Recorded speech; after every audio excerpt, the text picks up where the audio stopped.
He is Steve Melewski. Hello, how are you, Steve?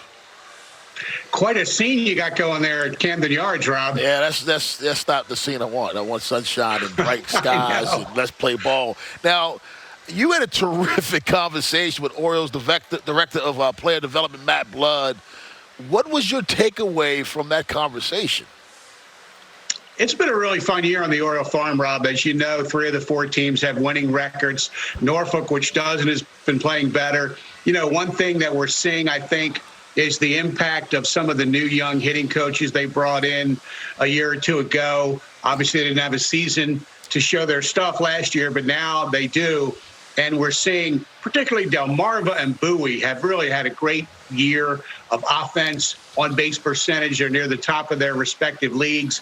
Some of the things that they talk about on the Oriole farm, making good swing decisions, is paying off. You know, they want hitters to concentrate on not just hitting a strike, but hitting a strike that you can drive. So, I mean, that pitch low and away on the outside corner, maybe you let that go, and the next one middle, you hit it in the gap. And they're seeing that throughout the farm, some impact of this offense, which, as we know, first year under Elias, 2019, the pitchers really took a jump up. So this is a nice complement to that.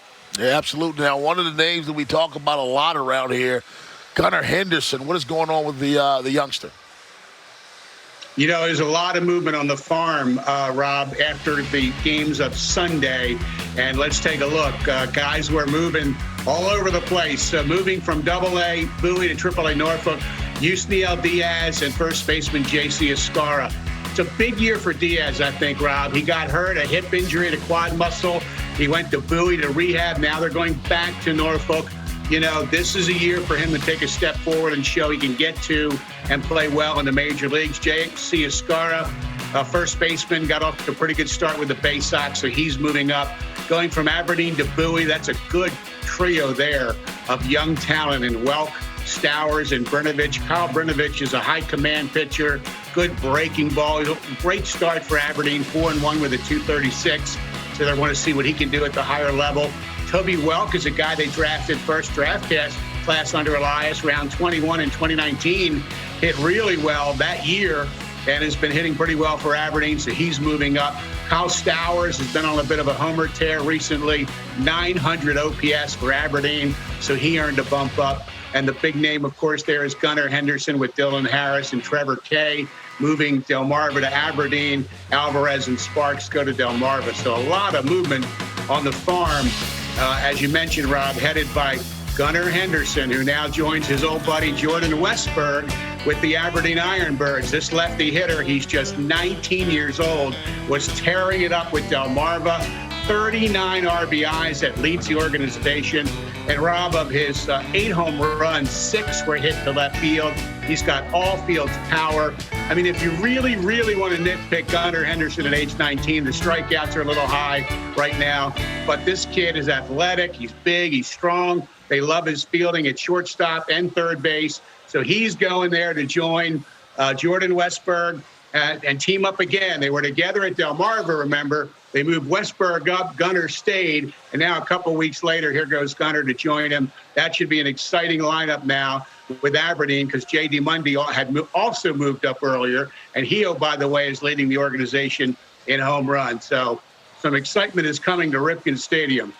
Yeah, well, let's talk outside of the organization just for a minute. You know, baseball's #1 prospect, Wander Franco, is possibly getting called up by the Rays, switch hitting infielder. Your thoughts on this move? Exciting. 20-year-old kid can really play. I mean, in the American League East, we're shocked, right? The Rays produced another stud young talent. But this kid is the #1 talent in the polls. He's the only guy that they have ahead of Adley Rutschman of the Orioles. And, I mean, he's having a great year at AAA Durham. He's ready for this, no doubt about it. They like his defense. He's a 60 runner, graded by scouts. And so he's just putting up big numbers at AAA Durham.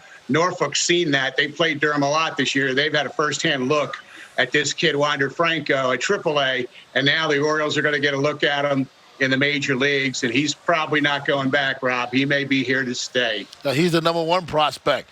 Adley Rutschman is right up there. Can O's fans expect to see him at Camden Yards at any time this year? Well, The argument against that would be he doesn't need to be added to the 40-man roster ahead of the December 21 Rule 5 draft. The argument for that would be this kid's pretty good. He might be good enough now. But again, Rob, I think the Orioles are just happy at the moment to get him everyday reps. They're not throwing a heavy load at him catching.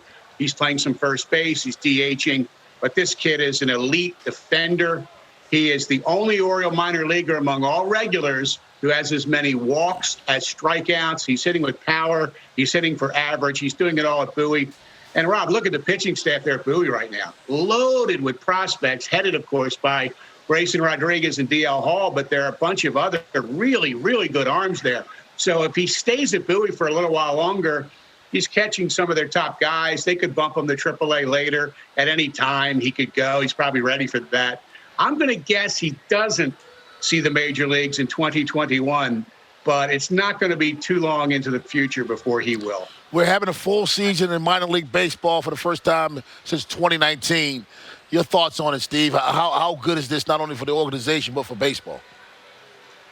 It's great. It's great, Rob. When I was at Bowie last Tuesday night watching Grayson Rodriguez play, they had a big, enthusiastic crowd. And Bowie did a great job of kind of hyping that night, if you will. The gas cans for Grayson Rodriguez. He's hitting 100 on the radar gun. Big crowd was into the game. They gave him a standing ovation when he left the field. So it's clear and it's exciting that places in Birdland right now are catching on to the fact that all four of these teams have good prospects. They're playing good ball. It's the future. They're getting to see it up close and personal in places like Norfolk and Bowie and Aberdeen and Delmarva. The Gulf Coast League, or what we used to call the GCL, the Complex League in Florida, whatever they're going to call it here, is going to start in a couple weeks too. And there'll be 6 Oriole teams going. The Dominican Southern League will make it 8. So, I mean, really exciting times in Birdland, on the farm throughout, as we're watching kids from 16 and 17 up to 23, 4, and 5, and even older, try to make their mark there to get here. No one does minor league baseball like you. Thanks a lot, Steve Melewski from MASNsports.com.